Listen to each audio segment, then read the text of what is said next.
Olá, eu sou Andréia Viegas, da Like Tático, sócia fundadora, e é um prazer, porque eu também sou TV Relacionamento.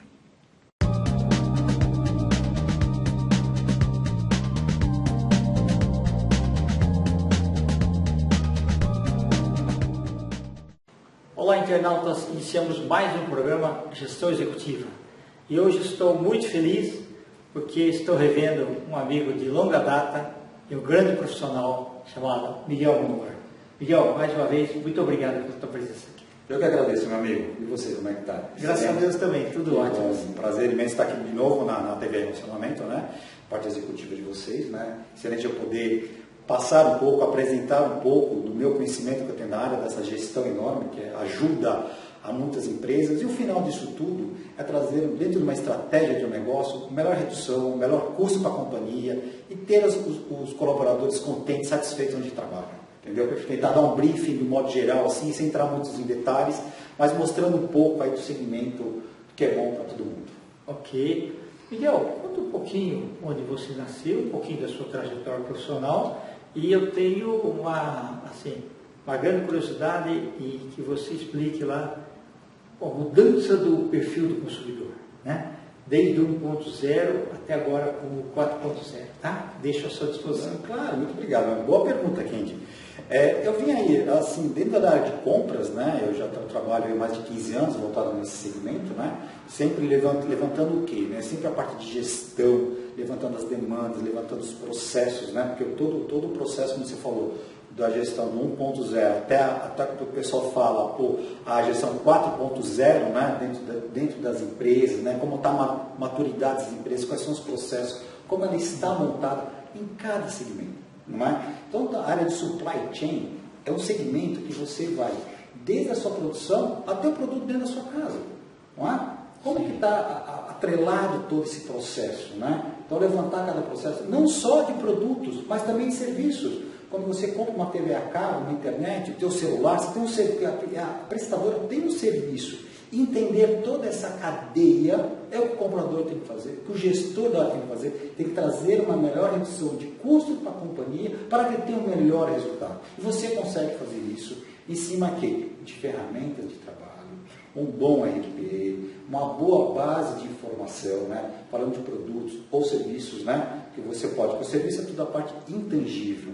Né? E o produto você consegue ver, você consegue entender, você consegue abrir o produto, né? Fazer um TCO do produto inteiro, como ele é composto, onde você pode ver onde são os gargalos, os pontos, né? Onde você pode trazer melhorias, né? Para redução de custo. Né? E custo não é só valor, eu obtive um custo, não é só isso, porque também dentro do serviço daquele produto você consegue reduzir. Né? Além desse todo esse processo, você tem também uma parte dentro disso, que é a questão da parte tributária do país. A questão tributária do país acaba dificultando um bom negócio para grandes empresas. Porque a carga tributária do Brasil é muito complexa. Nem todo mundo compreende como funciona a parte tributária do Brasil versus o que você tem lá fora no mundo. Não é? Então, quando o pessoal vem de fora para o Brasil, como que funciona isso? E quais são os impostos? E é muito complexo isso, entender isso. E o comprador que está na base do processo, ele tem que compreender, porque isso vai influenciar na negociação para que você traga o melhor resultado para a companhia. Entendeu? Então você consegue trabalhar em cima disso aí, para trazer os melhores custos para a companhia. E hoje você tem várias ferramentas. Né? Então quando você começou lá atrás, desde o comecinho, né, planilhas de Excel 1.0, depois o 2.2, 3.0, 4.0. E dentro disso, o que você tem? Você tem ferramentas de trabalho. Não é? Melhor uso das tecnologias também, né? Sem dúvida nenhuma. Né? Hoje em dia, se a empresa não tiver um bom RP, hoje a Bocaluxo você tem um Power BI da Microsoft que vai te ajudar a mostrar dashboards da companhia, dashboards do processo. Né? O que ajudou muito hoje, a pandemia é muito complicada, mas quebramos um paradigma. Qual foi esse paradigma? Que antigamente as empresas não queriam que o seu profissional saísse do local, todo mundo concentrado. Achava que por problema de segurança você tinha que estar lá do lado lá onde tem os equipamentos, servidores e tudo mais. Esse tabu caiu. Esse tabu caiu. Isso foi muito bom, porque as empresas passaram para um outro momento. Nesse outro momento, que tem que trazer tecnologia, trazer uma ferramenta de trabalho para que o seu colaborador, quando esteja na sua casa, ele possa desenvolver todo o trabalho, trazer o resultado para a companhia, às vezes até mais produtivo, mas você tem profissionais que gostam de trabalhar em casa e Sim. outros nem tanto. Então agora o pessoal vai voltar a retomar o processo para voltar para as empresas, mas muitas empresas vão trabalhar no processo híbrido. Sim, perfeito. Em casa, porque trouxe o resultado aqui. E além de tudo, você tem redução do custo. No quê? Você não precisa ter mais aquela infraestrutura num prédio, um galpão, daqueles colaboradores que não estão ligados direto a uma linha de produção no serviço. Você pode trabalhar de casa, consegue reduzir o custo operacional da companhia. Consegue, porque você imagina o seguinte, se você deixa 50 pessoas em casa, 50 vagas de garagem a menos, né, que você tem que contratar, aí mais iluminação, água, você tem aí valor agregado muito grande. Não, sem dúvida, não só isso, a partir de facilities, né? Limpeza, portaria, recepção, quanto você vai reduzir, e o planeta agradece, porque a pessoa não vai se locomover até a empresa para gastar combustível, não vai precisar pegar o metrô, não vai precisar pegar um ônibus, não é? Então consegue reduzir e ele consegue ser mais produtivo no seu bairro, porque ele consegue gerar economia do seu bairro, aquele pequeno mercadinho. Olha só a área, a expansão de supply, onde vai chegar. Até na sua casa, eu preciso comprar o saco de arroz. Pô, ele tinha que estava se locomover em outros mercados. Não, ele começa a rodar o próprio bairro para trazer uma melhoria para o bairro. Isso é muito bom, né? Então, sim, isso alavancou todo o processo, né, dentro da área, né? E voltando um pouco, então você tem várias metodologias de processo dentro da área de compras, suprimento, da cadeia de supply chain, vai ter logística, né, processão de logística, telecomunicações, tem toda a área envolvida no processo. Então, porque o comprador, ele é um ponto onde ele vai fazer todo o trabalho da companhia para trazer o melhor resultado para a companhia. Com isso, ele consegue montar um baseline. Aí você vai sair para um processo chamado de Strategic Sourcing. O Strategic Sourcing, né, é um processo que foi montado para a Ticani, né? Então você tem lá a matriz Kajiki, você tem lá a ciclos de Porter, né? E depois o Ticani que montou a parte de Strategic Sourcing, que é um processo, não é, mais estruturado, tem início, meio e fim, né, da demanda que tem. Você faz contratos vultuosos, né, que o comprador vai fazer toda a análise da base das informações, vai fazer, quando ele analisa a demanda do seu solicitante, ele vai ter que entender aquele produto ou serviço que ele vai comprar antes de ir para o mercado. Então ele faz um baseline, vai entender o que precisa. Ele vai montar uma RFI, uma RFQ, uma RFX, ele vai levantar um mercado de informações para que ele possa dar um próximo passo dentro do processo. Então você tem cinco etapas. Por que falando em 5? O processo em si, Strategic Sourcing, são 7 etapas. Depois você começa a tropicalizar e fazer um processo mais enxuto, chegamos em 5 etapas. Não é? Até o finalzinho dela, o que é? Você montar um contrato, né? Para formalizar, você monta um contrato jurídico com as responsabilidades dos dois lados. Então você envolve toda a companhia, você tem que envolver sua área solicitante para entender a demanda. Você vai consultar o mercado, quem são os melhores players, tanto de materiais quanto de serviço, para trazer uma melhor solução. Às vezes você trabalha assim, vamos fazer a parte de logística. Logística tem uma outra demanda, que é uma prestação completamente de serviço, o que engloba toda a cadeia, não é? Do supply chain envolve toda a cadeia, coisas pontual ou do início ao fim. Ou você vai fazer uma importação até chegar, né, porta a porta, até chegar dentro da empresa. Então você analisar isso, montar toda essa cadeia, todas as informações é muito importante para trazer um bom resultado. Miguel, você falou um negócio muito importante, porque assim, hoje a gente não pode pensar em blocos separados, né? Hoje o profissional de compras, por exemplo, ele tem que ter uma visão mais ampla para que ele compre não o mais barato nem o mais caro, mas o mais adequado para as necessidades da companhia e principalmente o seguinte, aquilo tem que integrar com tudo. Você compra alguma coisa que não integra para as tecnologias, já é um furo nada, né? Não, sem dúvida, aqui, bem levantado, porque o comprador ele tem que entender qual é o negócio da companhia, ele tem que se envolver com todas as áreas, tanto na parte dos diretos como na parte dos indiretos. Quando ele entende todo esse processo, entendeu? Quais são as áreas envolvidas, quais são os seus stakeholders, para quem ele vai ter que reportar, ele tem que fazer um report para o seu gerente, para a diretoria, até para o presidente da companhia, ou até mundialmente, globalmente, porque o comprador, ele tem que ser multifuncional hoje. Né? Além de ser específico naquilo, ele tem que entender toda a companhia. Qual o resultado que a companhia quer para o mercado? Qual o próximo passo que ela vai querer crescer dentro do mercado? Para onde eu vou com a companhia? Às vezes, companhias, você tem fragmentos dentro da companhia que são vendidas, mas globalmente, para onde eu vou direcionar a companhia? E o comprador tem que entender esse momento, porque ali é onde está todo o processo de redução de custo da companhia, onde vai trazer os resultados mais adequados para a companhia. Não adianta falar, eu sei comprar. Peraí, o que é comprar para você? Não, eu vou trazer, vou reduzir o custo, mas o que é reduzir custo? Não é só preço. Sem dúvida, exato.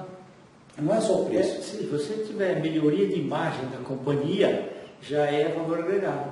Não, sem dúvida, você traz um valor agregado para a companhia, né? Então você tem que analisar o conjunto, onde ela está inserida naquele momento, né? Para poder trazer o resultado esperado, né, de uma campanha, do que for, pequenas, médias ou grandes. Né? Cada empresa tem uma questão cultural. Né? Qual o grau de maturidade da empresa? Né? Então, às vezes a pessoa fala, você é um microempreendedor, legal, mas você não pode criar barreiras. Né? Às vezes o empreendedor cria barreiras, ele tem que criar facilidades para o negócio dele. Como que eu vou crescer, ampliar as pessoas ao meu redor, para que eu possa prospectar a minha empresa? Né? Então, às vezes a gente fala de área de supply chain, compras, suprimentos, né? Às vezes pontual naquele caso, mas também você tem que entender todo o contexto, como a companhia está inserida naquele momento. Não é? Por exemplo, a companhia aérea, nós tínhamos lá atrás a antiga Varig, VASP. Sim, que não existe mais. Não existe mais, né? Mas outras empresas compraram a Gol, né? Então você vai ter. Então, saber inserir, saber o momento da companhia. Às vezes a companhia ela cresce, mas de repente ela é vendida, ela morre. Entender todo esse processo, o comprador, toda a gestão da companhia, né? Trazendo um bom resultado, você consegue crescer muito mais com a empresa. Ok. E Vitor, conta aí para os nossos internautas a evolução do consumidor 1.0 até o 4.0. Como é que ele se tornou mais exigente aí? Não, sem dúvida. Tecnologia. Então, quando você falou assim, consumidor, ele também da gestão do negócio, né? Quando você fala assim, a tecnologia 4.0, né? Então, quando você vai para o 4.0, ele vai muito da cultura da empresa. Como ela está estruturada? Será que todos os processos já estão estruturados? Né? O meu consumidor final vai comprar aquele produto, ele sabe que está comprando, mas a minha equipe interna trabalhou bem esse processo, porque isso é uma evolução. Né? Se o proprietário, o investidor, analisa, mas eu quero migrar do 1.0, 2, 3 ou 4, isso é uma evolução contínua. Né? E vai ter muito mais para frente. Isso é um bom PDCA, ele não para, ele é contínuo dentro do processo. Né? Então ele começa uma coisa muito simples, ele tem que se dar a evolução do processo, ele tem que entender que tem que fazer investimento de ferramentas para auxiliar o negócio dele e também auxiliar o consumidor, para mostrar que aquele produto, né, é bom, como você vai usar o marketing. Né? Então o cara de compra, ele também acaba se envolvendo na área do marketing, o quê? Comprar soluções e serviços do marketing, né? Vou comprar um website, um canal, qual é o link que eu vou ter, qual a base onde eu vou ter essa base no servidor, não é? Quais são as agências e campanhas. Então, o comprador, estrategicamente da companhia, vai participar desses processos, que vai entregar para o seu solicitante, o stakeholder, um processo praticamente mastigado, pronto, para que ele possa desenvolver o trabalho dele na marketing, da divulgação do marketing, junto ao consumidor, para fazer pesquisa de mercado. Né? Então, o comprador, que está, um especialista voltado dentro da área de marketing, ele vai sentar com o marketing e falar, mas o meu consumidor ele já tem uma instrução daquele produto, daquele serviço que vai conhecer. Te dar um exemplo, fácil. Hoje o mercado, alguns anos atrás, eu também conheço a parte de energia renovável, assim, estou falando de painel solar, fotovoltaico, né, que gera energia elétrica. Alguns anos atrás, estou falando isso recentemente, de 2015, 2016 para cá. Antigamente as pessoas perguntavam, mas peraí, painel solar, como assim? Estou entendendo. É aquecedor de água? Falou, não. Então o consumidor, o que ele tinha na cabeça? Mas painel solar? Não, vai esquentar água para o meu chuveiro? Não. Eu vou gerar energia elétrica. Aí o consumidor, com o tempo, foi começando a entender, o mercado foi desenvolvendo. Né? Então a gente fez, eu trabalho numa empresa que fez campanhas, e-book, site, mostrando para o consumidor, não é? Para ele entender o quê? Eu vou gerar energia elétrica, que eu vou abater na sua conta de energia para ficar mais em conta. Sim. Entendeu? Mas às vezes o consumidor ligava na empresa, mas pô, Miguel, mas isso aqui vai aquecimento de água? Falou, não é aquecimento de água, é um outro segmento que vai aquecer água. Isso aqui não, a gente vai gerar energia elétrica. Então cai dentro da sua pergunta. Estou dando um exemplo que hoje é, como no mundo, né, para a questão de energias renováveis, né, é a população do mercado. Todos nós, né, você vai... Além de ecologicamente correto. Sem dúvida nenhuma, sem dúvida nenhuma. E entrando também no processo produtivo, que a área de compras entra, né, como eu participei, né, montar uma fábrica de painel solar, entendeu? Desenvolvendo produtos, vai fazer os componentes, trabalhando sim com incentivo do BNDES, fiz alguns projetos dentro do BNDES para como montar um painel solar no Brasil. Entendeu? Na fábrica, né? Trazer os produtos até chegar no consumidor final. Quando você chega no consumidor final, explicar para ele quais são os benefícios. Hoje o mercado já está mais maduro. Né? Então você tem fazendas, você tem que fazer carros, entendeu? Mostrando que vai ter. Então, no futuro, muita gente está batendo na porta da nossa casa já. A maioria das pessoas que tem casa, ou você mora em apartamento, né? Você pode ter alugar em painéis para a geração dos processos que você tem de energia dentro da sua casa. Então, a área de supply chain, compras, né? Então, envolve muito mais que isso. Né? Facilities, né? Locação, contratos, aí envolve todos esses processos para que traga para nós um melhor resultado. Então, quando você fala 1.0, 2, 3 e 4, eu passei isso muito rápido, em menos de 5 anos, porque o consumidor começou a entender o que era começou a distinguir um produto do outro produto. Um é aquecedor de água, que você usa para o seu chuveiro, não é? E o outro é gerar energia elétrica limpa, renovável, com apelo, não apelo, é 100% renovável, entendeu? Você vai reduzir o teu consumo de energia elétrica dentro de casa, entendeu? Certamente. E o responsável por esse processo estratégico, que é o comprador, ele tem que entender tudo isso, como o mercado está se posicionando, como o consumidor está se posicionando, para que traga o nosso resultado para a companhia. Perfeito. Você me fez lembrar aí. Até um tempo atrás, o Brasil era um dos grandes produtores de lâmpada incandescente e também tinha as fluorescentes. Ao longo do tempo, você vê que acabou, já não se produz mais a lâmpada incandescente, né? Começaram a trocar as fluorescentes por LED, okay? Que dá um resultado muito maior e economiza energia também. Sem dúvida nenhuma. O que eu lamento é que, por exemplo, você vê as estações de metrô, aqueles telhados imensos lá, poderiam ter colocado painéis solares, né? Pelo menos não para movimentar o trem, mas para iluminação lá das áreas das áreas comuns. Das áreas comuns. Das áreas comuns. Não, sem dúvida.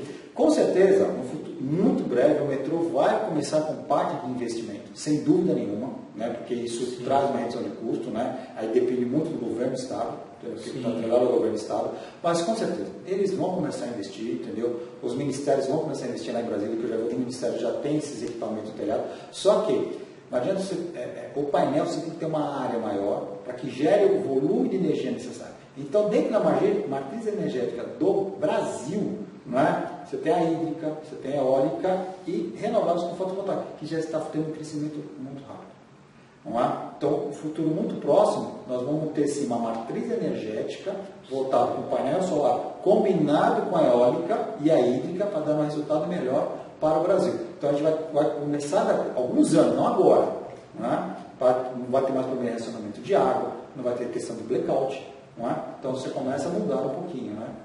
Mesmo porque o mundo está mudando muito. Você vê que eu vi agora recentemente a Europa em 2030, ou seja, daqui a 9 anos, não pode ter mais nenhum carro a combustível normal.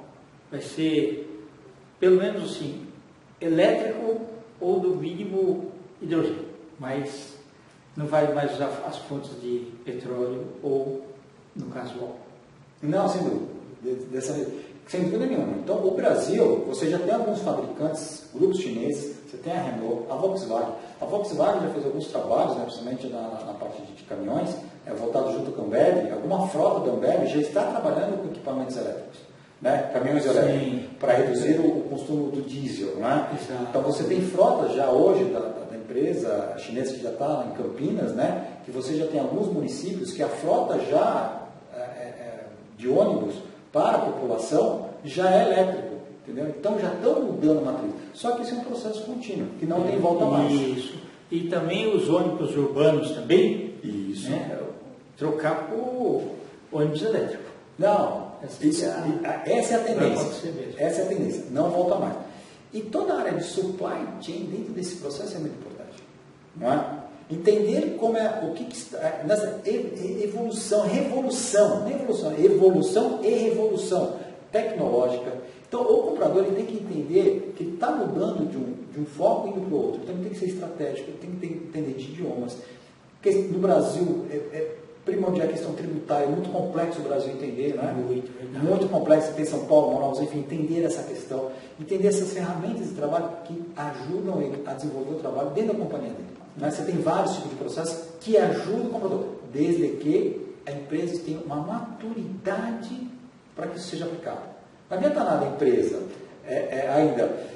um exemplo que às vezes eu uso, né? Não adianta nada você pegar o Fusquinha, o cara só sabe dirigir um Fusca, e você dá uma Ferrari para ele. Sim. Ele não vai saber usar. Fazendo uma comparação bem analógica, bem distante. Mesmo que alguém diga assim, não, os dois chegam ao mesmo local dirigindo. Até é uma verdade, só que o conforto é diferente. Né? Não. Completamente distinto, não é? Porque aquela pessoa que está, não, Fusquinha, vou dar um exemplo, estou usando lá para ele Excel, então, se caso ele não saiba usar a planilha, não é? Tem muita empresa que usa muito isso aí, se ele acaba errando, tem um RP muito antigo, que toda hora você depende de uma manutenção, hoje você tem ferramentas que isso aqui já está meio no passado, que ela vai te ajudar, porque os RPs hoje é uma grande matriz, né? É um Excel enorme, mas a empresa continua, as pessoas ficam. Não é? Às vezes aquela pessoa acaba errando um pouco no dia a dia. Um RP, o ser humano não é 100%, não é? Às vezes alguns equipamentos que vão dar uma base para a companhia, ele é bem melhor, ajuda o dia a dia, ajuda estrategicamente a empresa a dar um próximo passo, crescer. Miguel, nós estamos aí dos santos finais, eu quero que você volte, porque você tem muito conteúdo. Queria que você deixasse uma mensagem para os nossos internautas, principalmente o pessoal das empresas, o pessoal da área de compras ou facilities, né? E também um contato seu. Claro, meu amigo Kendi. Como eu ultimamente estou desenvolvendo alguns projetos de consultoria, né? Eu posso desenvolver esse projeto dentro da sua companhia, entendendo a estratégia do negócio, eu posso colaborar e contribuir com os projetos que você tem dentro da empresa, no know-how que eu tenho para poder incorporar ao teu negócio, né? Entendendo a estratégia da tua empresa e trazer os melhores resultados para a companhia. Não é?